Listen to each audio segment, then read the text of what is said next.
Службени лица од позиција на моќ не постапувале и овозможеле да биде изгласан спорен детален урбанистички план, кој не е во согласност со генералниот.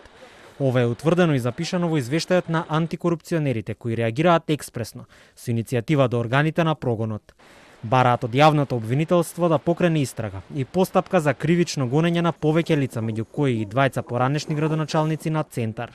Иницијативата се однесува на следните лица: на градоначалникот на општина Центар во периодот од 2009-2013, на градоначалникот на општина Центар во периодот од 2013 и 2017, на раководителот на секторот за урбанизам во општина Центар во периодот во 2012 година, раководителот на секторот за уредување на просторот во Министерството за транспорт и врски во истиот период, помошникот раководител на сектор за планирање и уредување на просторот на град Скопје исто така во истиот период, како и на двајцата планери и на овластеното лице, на правното лице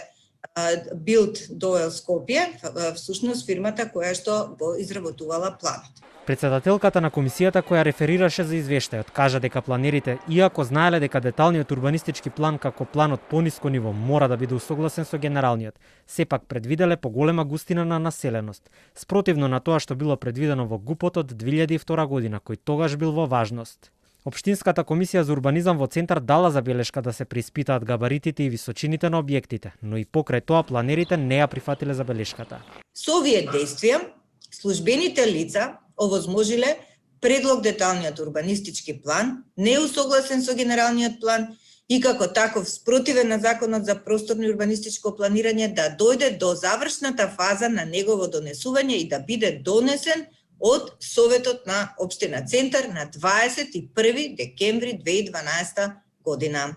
Во меѓувреме, додека институциите се занимаваат со пропустите околу парцелата кај хотелот Holiday Inn, жителите на населбата Ново Маало започнале правни консултации со адвокати. Тврдат дека ќе ги искористат сите правни механизми доколку општина Центар одлучи да го суспендира деталниот урбанистички план, со што би се спречила изградбата на комплексот.